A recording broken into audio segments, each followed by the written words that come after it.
afternoon, ladies and gentlemen, and welcome to another segment of Asaph Cafe. And we're in our new virtual set. And once again, we have Linda Briggs Curtis on my left, our veteran guest, Patty Reed, who has appeared on this program more times than anyone since I've been doing it, and she went on to become our hostess. So we have our hostess, Patty, and of course our mascot, Pee-wee, over here. The hostess with the mostest. And so Pee-wee is chilling and just having fun, and she's going to be like our guard dog on this segment of the cafe. Be herself. And instead of doing the traditional Burt Bacharach, this guy's in love with you, I'll do something a little bit more different here.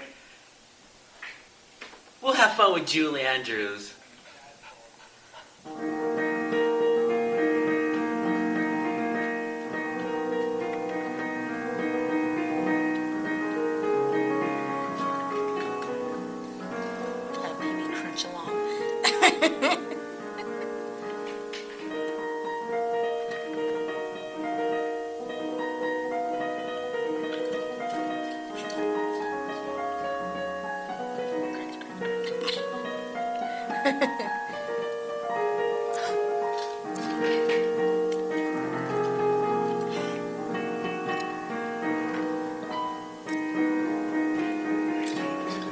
And then I don't feel so bad.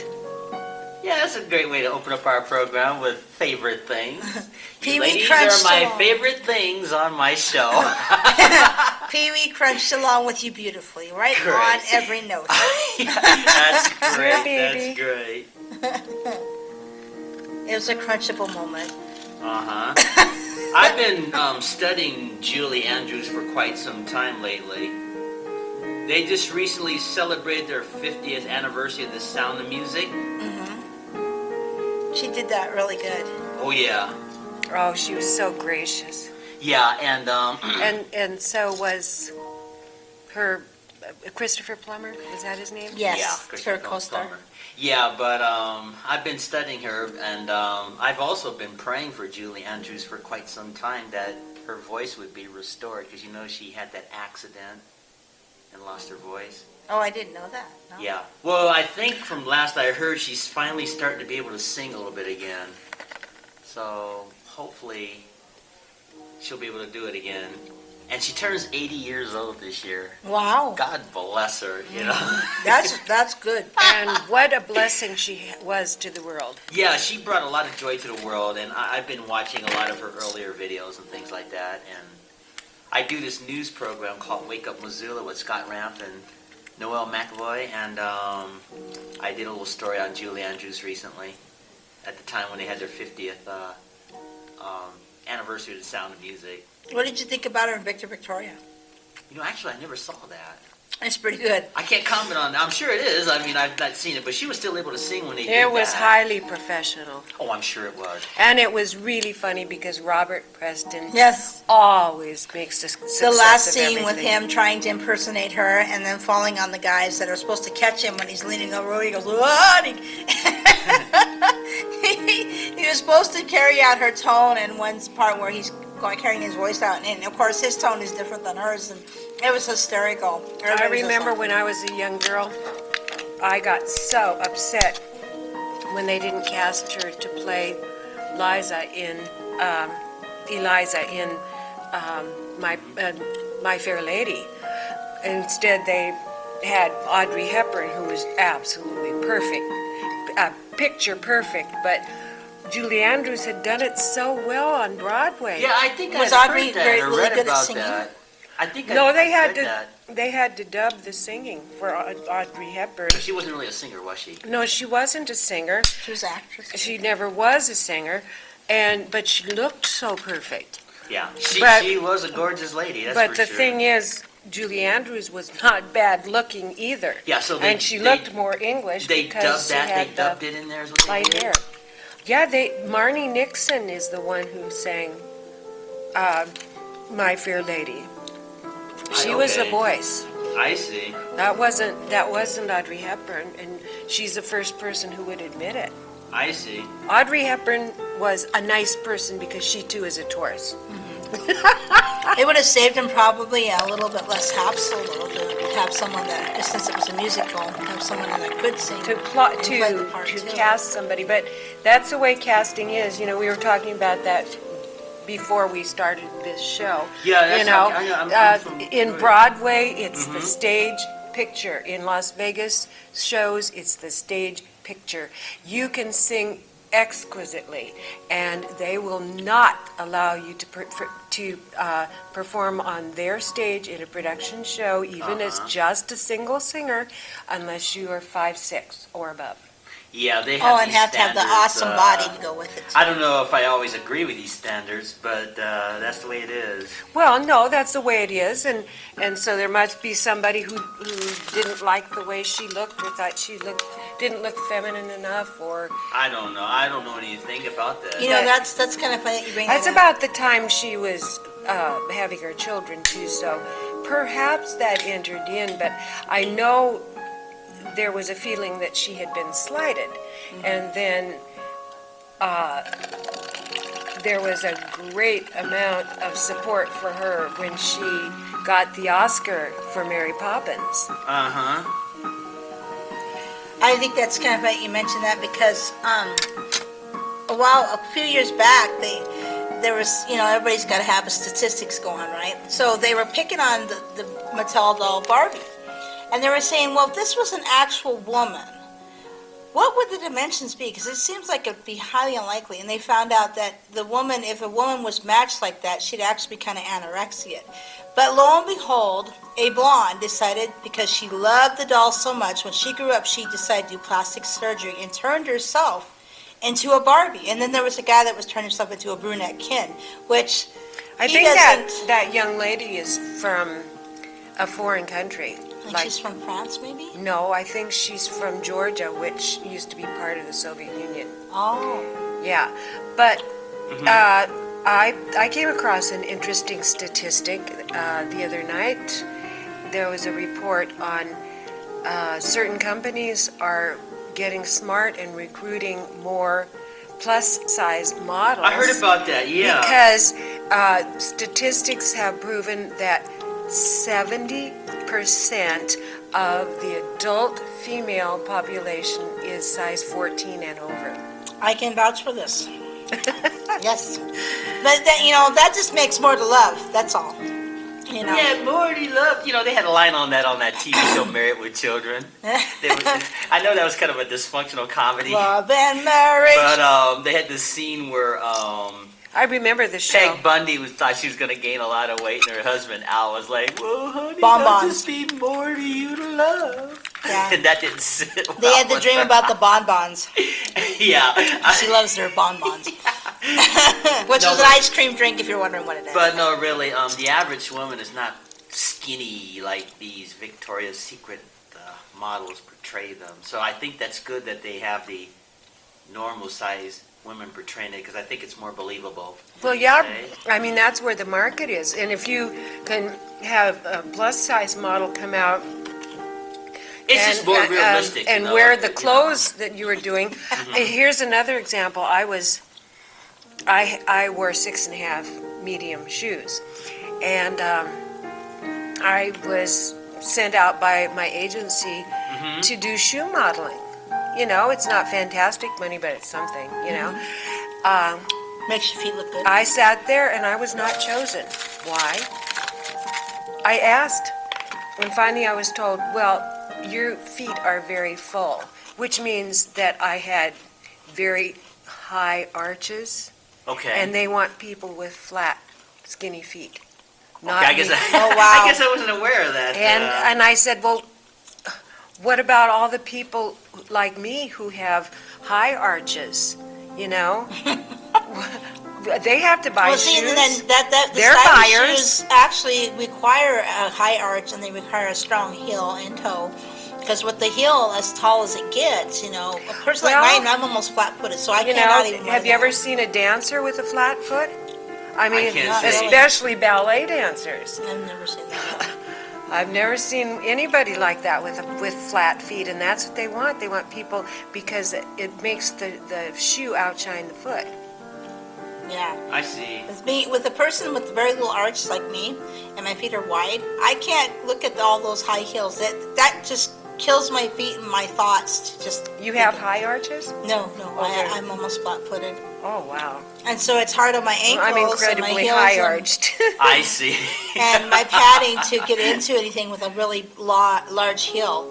In fact, to me, it's insane. It's like walking on stilts. It just doesn't make sense. I see. Be comfortable when you wear a shoe. I think being more comfortable in your shoe is better than looking performance, because you can find the right shoes even if they're comfortable. Well, it'll be most interesting to see what they do when they change the Victoria's Secret stuff and put normal size women on and so on, and have them in advertising. It'll be interesting to see how that's going to be when they work all that out. Whoever the higher ups may be that are It comes responsible down for to- that. It might not necessarily change people's taste, but at least Well, no, but it'll be at more least realistic though. people will because- feel that they are included, you know. You look Uh-huh. at a magazine and here's this little size 1 person and you're going, whoa, I could never get into that. I guess I better choose something else. Well, you know, Jamie Lee Curtis, the actress, you know, if you've ever seen her early work, she was really, really thin and petite, but they had just shoved all these garters inside her and things like that to get that look. And after a while, she just said she's going to come out. You mean And- corsets? Yeah, and she decided not to do that anymore. And when she did, it was an inspiration not only to women, but she looked more natural and better when she came out. Well, she Well, this does. is years ago. It's like, what, 20, 30 Oh, years ago? now something she like does that. She still does that yogurt commercial. But I'm talking doesn't she? about at the height of her popularity And she looks at the time. still as slim, but very natural. Yeah, and so when she stopped doing all that in those early pictures, it just served as an inspiration. She looks really for good with women. long hair too. Well, the hair is one thing, but I'm talking about the body image, Yeah. you know. She Oh, just an decided interesting to- note for Grandmother's Day. Okay. My granddaughter, Jaydie Lynn Curtis, is 7 years old today. Oh. Aw, happy birthday, Jamie Lynn. That's Jaydie cool. Lynn. Oh, JD. Okay, cool. If she sees this, She may. I may get a copy and forward you'll get it. Oh, I should have sung to her, but that's all right. Let's go for it. Happy birthday to you. Happy birthday to you. Happy birthday, dear JD. Happy birthday to you. So that'd be my little tiny gift to her. Oh, I know she yes, doesn't know thank me, you, but just playing Asaph. that when you singing the Well, song. she'd when like she sees you. this tape later. A couple years ago, she said to me, she was visiting at Thanksgiving time, and she heard me singing a snatch of Over the River and Through the Woods, you know. Oh yeah. And she said, will you come sing at my birthday party? Aw. Well, these are my grandsons, but my oldest son right here, Brian, has had another one, so he's got 3 sons now. Ha ha ha! Karma's beautiful. Now, what is her name again? JD. Why don't you look in that camera and wish her a happy birthday? Happy birthday, JD. Happy birthday, many JD, more. from Asaph and from Patty and Pee Wee and All on of behalf of my All the show. MCAT Montana, yeah. Missoula Access Television. Yeah, and Asaph Cafe, happy birthday. On their 25th anniversary, we all wish you happy birthday. No, speaking of anniversaries, yesterday And she's was, quite a dancer and singer herself. Great. Yesterday was the MCAT's 25th anniversary. Can you believe that? 25 years yesterday. I was 22 that, when they were starting. MCAT's been on the air, and what a remarkable, amazing television network that this is. And you really I think dressed it's- up for it's the super. occasion. You Yeah, well, you better thank Joe And Baird it's for that idea. It's mainly the spirit of participation. But what I like about MCAT is it gives people a chance, like, at least in my case, and I'm not the only one, I understand that. I'm one of the newer people. I've been here for 25 years, but because of MCAT, Joe Baird, Scott Ranf, Noel McAvoy, and all the rest of the gang here, Lori. I'm going to be the next Lawrence Welk because of this network. They gave me a chance to do the new Music with Asaph Lawrence Welk update, and of course this show here, Asaph Cafe, so that's pretty cool. And you wanted me to tell this. I was so embarrassed to tell this before. One time when I was living in downtown Los Angeles, there was a young woman who lived at the residence that I lived in, and she would come in with her hair up in a turban and it'd be kind of mysterious, and she heard me singing one time. And then she came up to me one evening and she said she understood that I was looking for a car because mine had been hit and was damaged, and she was going to take me and show me a car that I might want to buy. Well, she put me in the car and took me to a restaurant on the corner of La Brea and Sunset and took me into it was La Via Taxco, in the name of the restaurant, and she suddenly said, "Well, you're going to audition now." And there was a man there who was sitting. He had on a white suit and a white hat, and just like you have a waistcoat and bow tie and everything. And he was sitting there. I think he had a cloak or something also. And while I hastily decided what I was going to try to sing, because I didn't know I was going to audition, he was slowly peeling off his white gloves. And I stood up there and I sang "I Left My Heart in San Francisco," but I was nervous and I didn't do very well, and I did not realize until I got out of there that was Lawrence Welk. Oh my goodness. That's so cool. But he didn't introduce himself. I think he spoke and he had an accent, but I didn't watch Lawrence Welk that much when I was in my 20s. Right. And so I just didn't register with me. And it would have been nice if she had said something to me in advance. If you'd have known who he was, you would have been able to probably do a better job. And I probably would have been among his performers. Yeah, and said, I can relate to thank that you. story. I had something similar that happened to me once, not knowing who the person was till it was too late. When I was in high school, they had what was called the music circus concerts in the summer. And so they would have performers. They'd set up these big tents, for the performers and things like that. And Peggy Lee was in that concert, and I didn't know who she was at the time. And I'm just wandering around, looking around where we were taking a break, and she walked right up to me. No entourage or anything. She just looked at me and goes, "Hi, young man, how are you?" And I know she was elegant looking, but I didn't know who she was at the time. And the voice sounded familiar. Well, I just didn't make the connection because it was a one-on-one. It wasn't like hi and leave. She took time to talk to me. She says, "What's your name, young man?" I said, "Asaph." And she says, "What grade are you in?" I said, "Oh, sophomore in high school." And she just took time to talk like a friend and stuff. And she didn't say anything about her singing or Hollywood or anything. She was just talking to me one-on-one. And after about 10 minutes, she wished me well, and she walked away.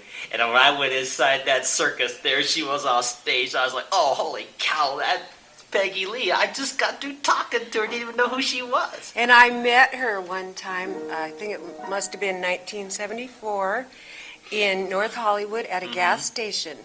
She was driving herself in her emerald green Cadillac convertible, and she was talking to me and telling me all about her tape deck and all the fancy equipment that she had for her music and her singing, but she didn't say who she was. Oh. So it was like I didn't really get who she was until it clicked later.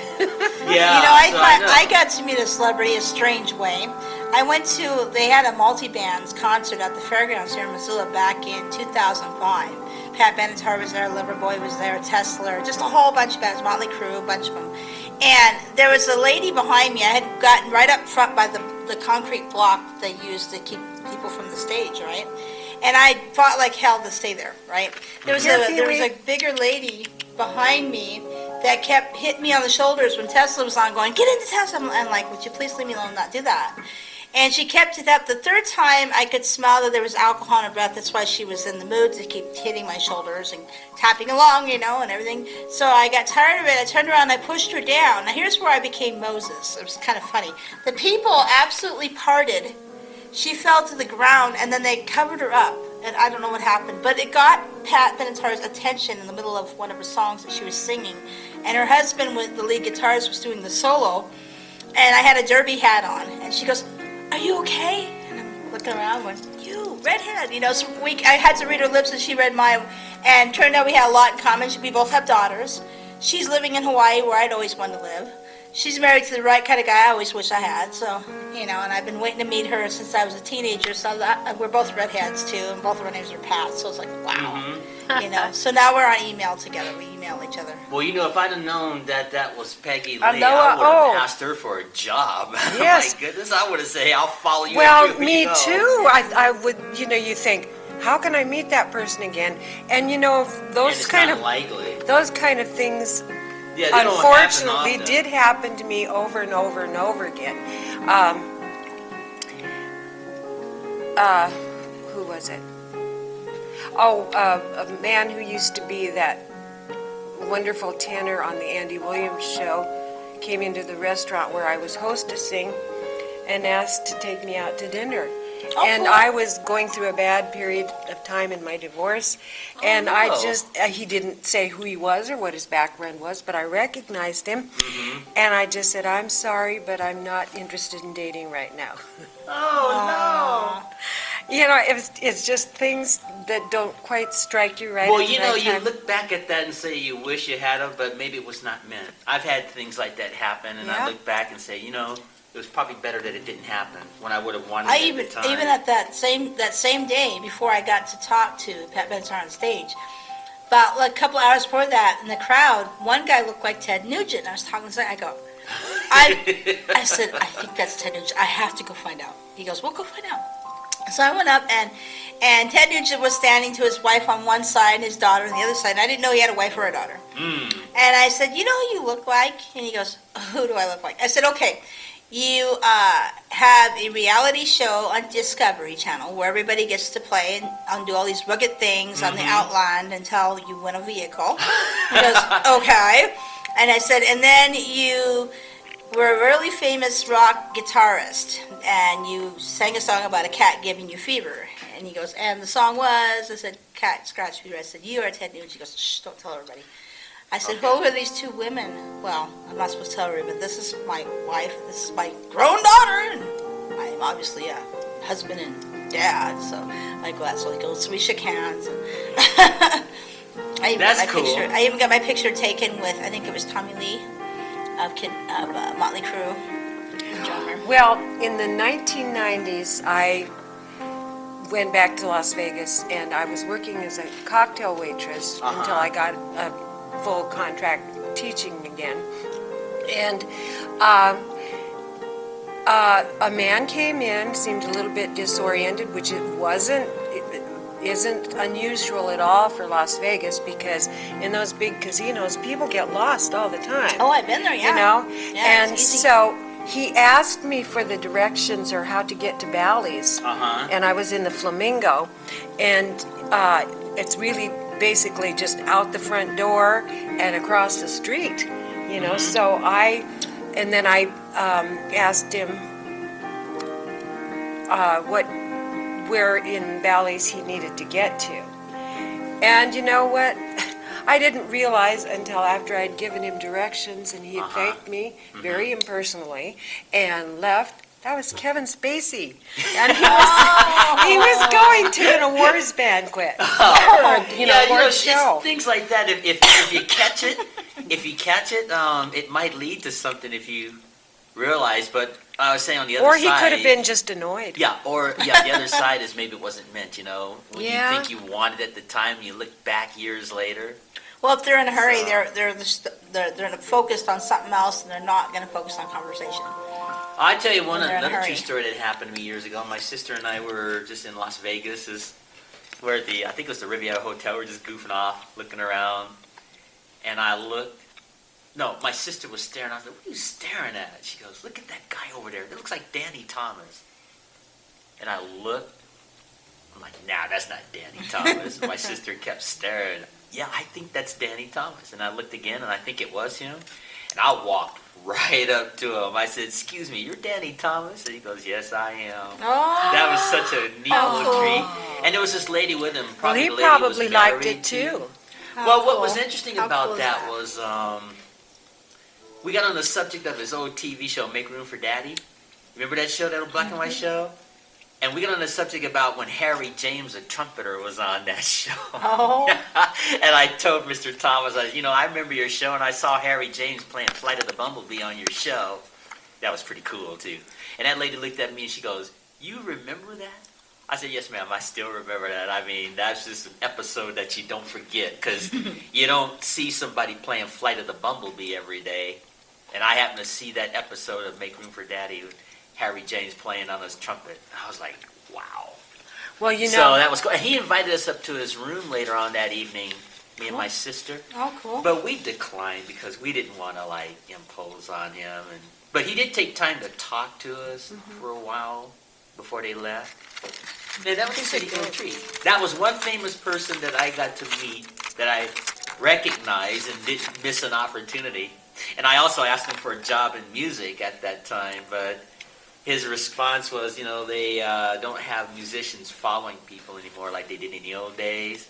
They just use the house bands and stuff, and they're usually the same old regulars there. So it's like the post office. You get one of those kind of jobs, you're not going to give it up. So. Right. It's a But anyway, but that's slow my Danny turnover. Thomas story.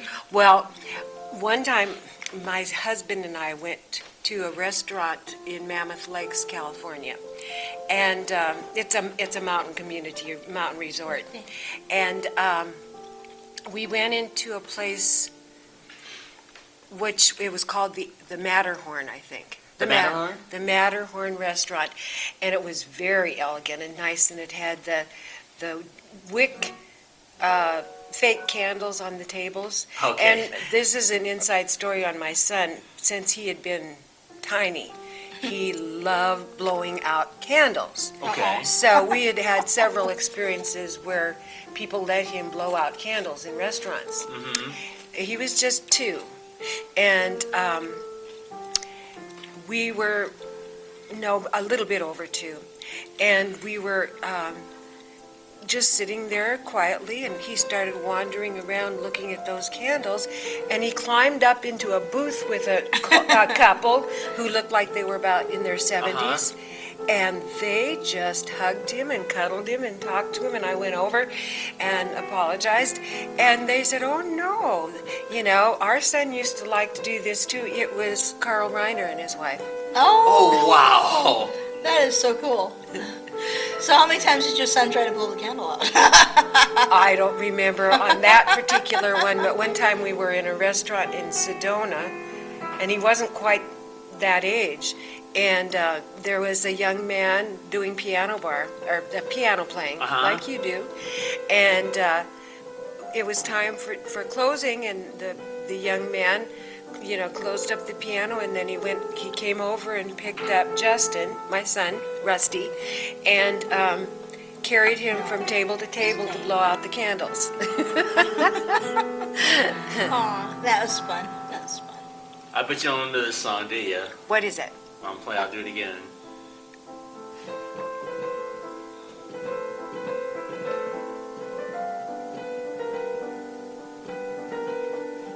Sounds like the Schoolhouse Rock, but Something. faster. Not quite. You don't recognize it? I don't know why I don't. That's the music to the movie My Big Fat Greek Wedding. Oh, no wonder. And I was almost in a Vegas company of that.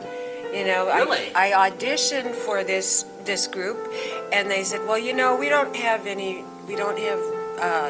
a role for a redhead. Tell us why you think we should have a redhead in this show." And they were slanting it. They were changing the plot a little bit to like more mafia types. And I said, "Well, you've heard of redheads being married to mafia types. Why can't it be this way?" Well, they didn't call me.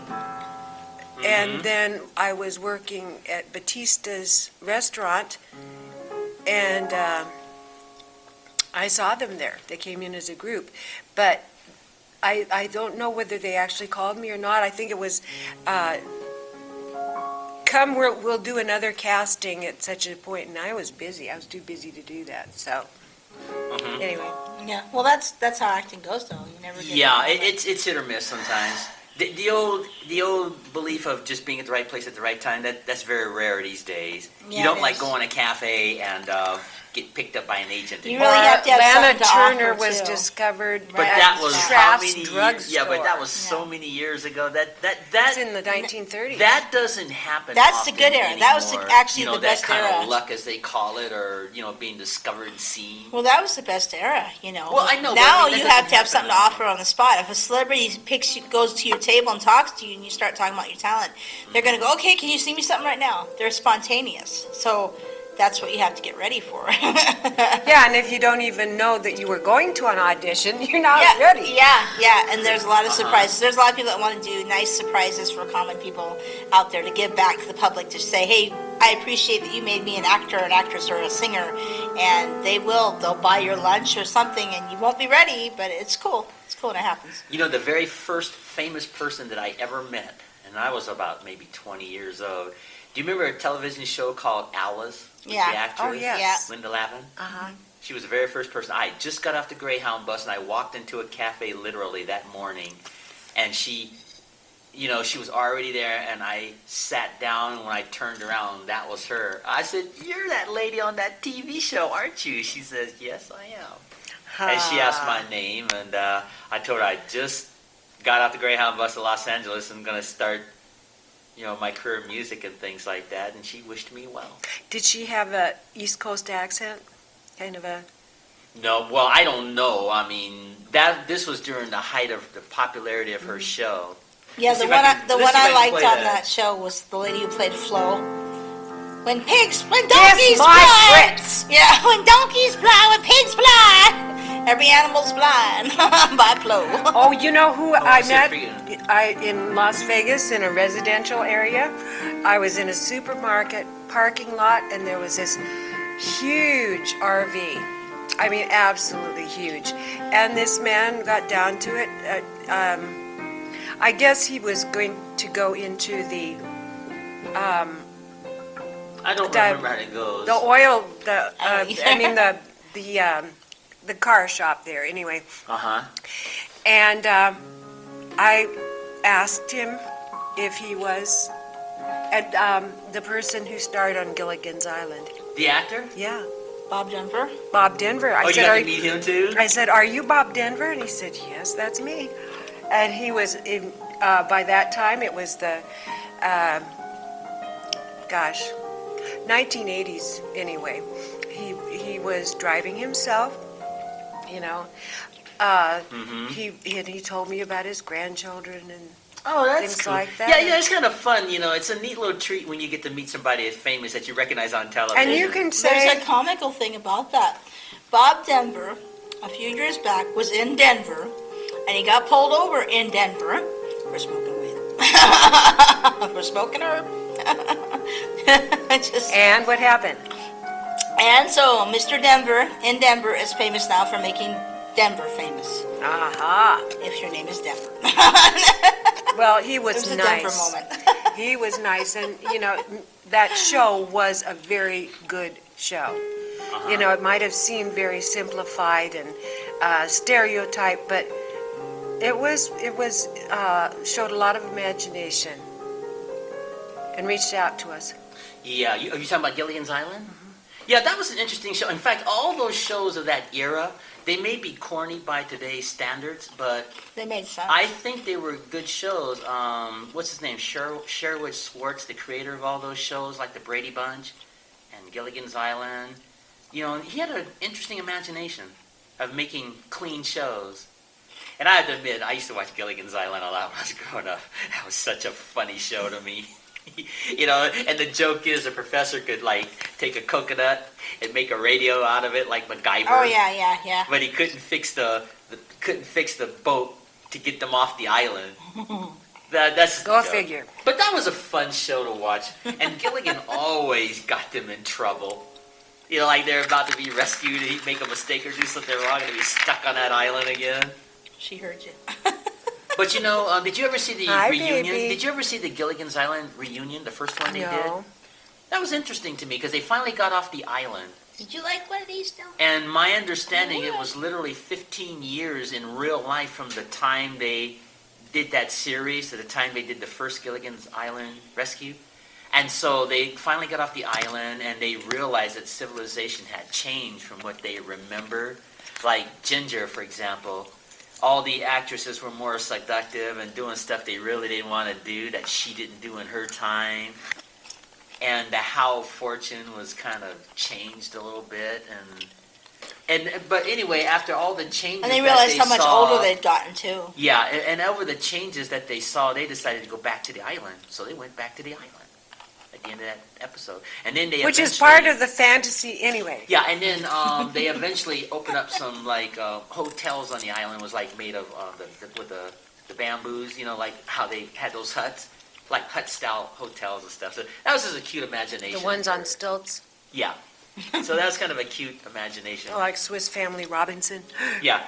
But no, Tree houses galore. Gilligan's Island was a very Tree funny houses show. galore. Now, I don't know if many people will remember that show, the younger generation, but it was funny. It was genuinely funny. Well, That's what I liked about a lot in movies and film and commercials depends upon good writing and the freedom to be creative Yeah. and not be overly censored in the wrong ways. Yeah. I heard people talking the other night about there just doesn't seem to be imaginative writing in Hollywood. There have been so many repeats Yeah.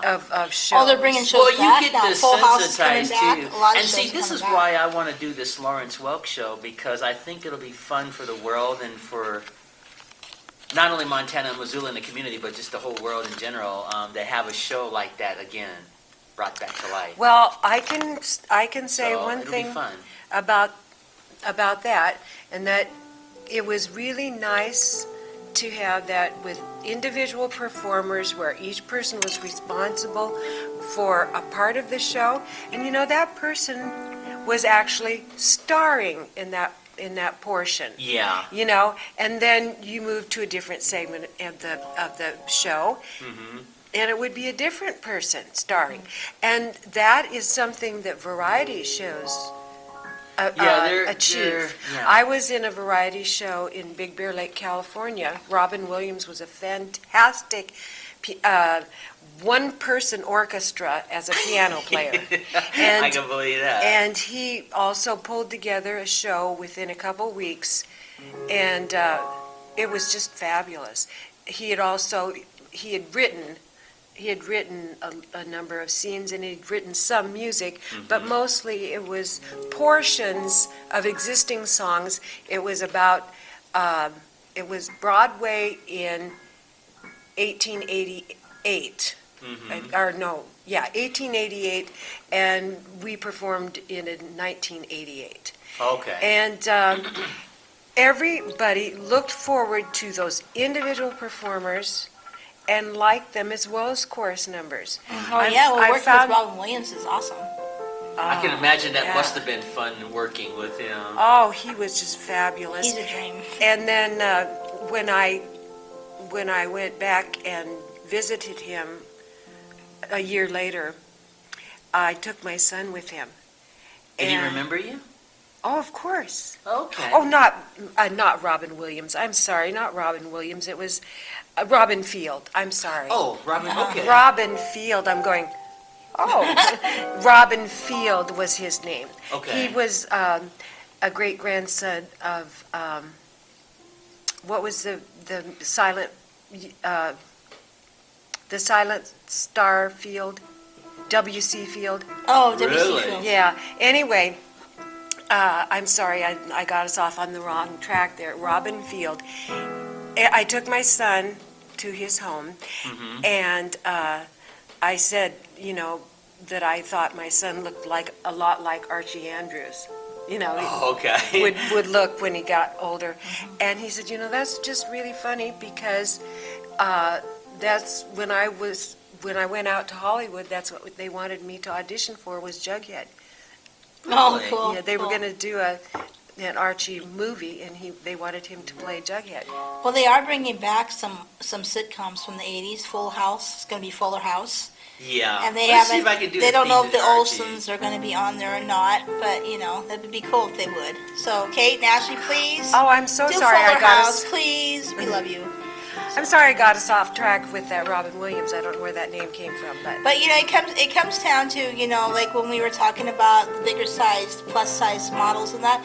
If your heart and soul is into what you like doing and what makes you happy, makes you feel alive and feel like a person, then you should do it. Do you remember that song that I just played? I'll do it again. Everywhere you look. Oh, that's Full House.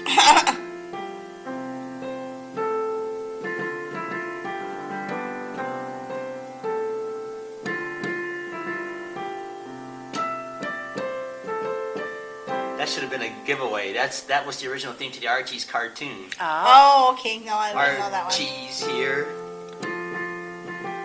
I guess I didn't see I'm not that. a singer. It was the original Archie's cartoon. Oh, So- yeah, that's been a while since I've seen that. It's been a Yeah. while. I've seen it when they had the band together. That's when I seen the Archies. Oh yeah, on TV. see. Hold on. But I don't remember their music. I remember Josie and the Pussycats. I remember that one. Josie and the Pussycats. You don't know that one, I guess. You don't know that song? You don't know it? Oh yeah, Sugar. Oh, yeah. You Yeah, are that's- my Sugar, candy Sugar. Yeah, girl, that's from the and Archies you got too, me so. wanting you. Now you're also honey. thinking that stuff out the Come top on, of my sugar, head. That's not a sugar. song you play on the piano every day, but No. Gonna make you so sweet. but I used to watch the Archies when I was a little boy. The And I cartoon. never did because I was much older. Well, yeah, I was growing up, so it's kind of cool Yeah. to see old Archie and the gang. I'm the baby of the family. Jughead. Let's see, can you name No, let's do some Pee-wee trivia? is. Can you name all the characters on the Archie's cartoon? Any of you name them all? Veronica, All of Wait a them? minute, yeah. Betty. First there was Archie, right? Pops, Monica, Yeah. Veronica, Archie's Betty, Moosehead, Veronica. Junk Kid. Uh huh. God. And the principal's Archie. name. Do you remember the principal's name? Oh God, Mr. Fields? Is it Mr. Fields? one? No. It's not Snodgrass. well, I can't remember the principal, but those are some fun characters on that Archie's cartoon. But they don't make cartoons like that anymore. Well, now it's if you look at the newspapers, even the comics section, it's changed so much. It really has. The only thing that stayed is the Peanuts with Charlie Brown, Lucy, Snoopy, Linus, all them, which is good. They've stuck around. But like Dagwood's changed. Blondie's changed. Blondie and Dagwood, they've changed, and then we still have Garfield. Garfield is like timeless. Garfield's awesome. Him and Odie. You guys want to hear a fun joke? My next door neighbor told me the other day. Sure. She tells the story about this thief, this burglar that broke into a house. And there was a parrot in the house. The parrot said, "Jesus is watching you." And the burglar just kept robbing the house, and the parrot goes, "Jesus is watching you." So finally the burglar looks around and he finds out it's a parrot talking to him. So he says to the parrot, "What's your name?" The parrot says, "My name is Moses." And the burglar says, "What kind of a name is that for a parrot?" The parrot says, "It's just a name." And then the parrot says, getting back to Jesus watching you, he says, "This is the family that named me Moses, and it's the same family that named their Rottweiler Jesus." Jesus is watching you. I just thought you'd get a kick out And of that I joke. love Rottweilers. I know. It was just a cute They're little joke. just like big babies to their owners. Oh. But can you imagine that, a parrot saying Jesus is watching you and Jesus is this big Rottweiler waiting for you? Well, I was told, and Parrots are pretty comical. It's just kind of a cute little joke. I don't know how reliable that is, but perhaps our viewers are aware that we have regular hordes of crows in Missoula. Okay. And they are always talking to each other, and it's almost like they are really communicating. Well, I looked it up on the internet, and it said that crows have the most sophisticated animal or language of any animal known. Uh-huh. And they can actually cause things to happen. Yes, they can. I'm not talking about the birds type of thing, something to humans, but they can actually influence their environment. I thought that was really interesting. I know when I call out to a bird, a crow or a raven, they call usually back and they take off. Like, okay, yeah, you caught But me. it's like they're actually saying something to each other or making an announcement, I think they're hey, making plans. it's good, it's gonna snow over here. Did you know that such and such had a baby? That happens with all the little birds. Don't the touch finches the and water over there. That happens with the finches in the morning when they're over at. Oh, the finches, they communicate too. Little warblers. But according to this, they have a very, very highly sophisticated language beyond that. And I know, PBS just did a study on crows. They really did. Did they? And they found out that crows actually can sense danger a lot quicker than a lot of average birds that are domesticated living in the city limits. Mm-hmm. So like when there's Well, they're bigger for one thing. a bunch of power outages, and the repairmen are working on the telephone wires and stuff like that, they actually know that there's something going on. So they'll group together and stay on the side, but they'll still keep an eye out because they have a lot of nests that are in the middle of that. So they are kind of like the sparrow, and they will attack if they have to. But they're pretty good at even finding food. When there's no food to be found, they'll find it. And which is annoying, they will dig in the trash, like a raccoon. They'll do that too. But they're pretty intelligent for birds. And those guys and the monarchy bird, they can actually, if you get them just right, you can actually teach them how to talk. It's pretty funny. Well, that's what somebody was telling me the other day about some person in a small town, I think it was the bar owner or something, had bought a crow, and they did something to its tongue, and it actually did talk. Oh, okay. It actually did talk and even seemed to be able to respond to questions. Wow. When Petland was in the mall, they had an older parrot, and it was really cute because when they were closed, right, the lights are off, and well, the birds, they can't stop them from talking or making noise and stuff, right? Mm-hmm. So if you were in there just as all the shops were closing, you walk past there and you'd go, "Oh, Petland, I'm going to come in. Close, go home. Go home, close." So I thought that was pretty cute. Let's try another joke since we're talking about birds. Let's see if this joke works. I guess I shouldn't quit my day job, to be a comic, right? Anyway, this lady goes into a pet shop to buy a parrot, and the parrot kept falling off the swing. So she takes the parrot home, and she put the parrot on the swing, kept falling off the swing, kept putting the parrot on the swing, kept falling off the swing. So finally, the lady takes the parrot back to the pet shop, and the manager suggests that she buy some polygrip. Never mind. That's sickening. Never mind. Yeah, well, okay. I see. I'm not going to have a career. And you know that I moved to Missoula because I wanted to hear a meadowlark again. Well, I guess I'm not going to have a shooting for career as robins. a comic, right? I'm not going to be a comic. Yeah, so robins. Right now it's spring, we got to shoot for robins. I guess I better not quit my day job playing the piano. Or just get a grip on it. Yeah, We're looking for robins and bluebirds and meadowlarks especially because there's absolutely nothing like a real meadowlark song. Yeah. I guess you ladies didn't catch I was playing the theme to Star Trek. Oh, I heard it. You Did you want us to segue? Nah. Beam me up now. Speaking of Star Trek, don't you think that was an interesting series? It was, and it was well written. It was moral, Yeah. and it was They thought-provoking. were introducing diversity at that time too. The Yeah, characters. that's why they shook the camera to make everybody think they're falling over. And I love that they're all exaggerating. Like, Yeah. Listen, it's just the camera going this way, camera going that way, shake, shake, Hang shake. on, Scotty. Captain, I don't know how much longer I can hold on this. They're like swinging back and forth. Don't worry, you'll hang in there. It's And only how a many minute, times Scotty.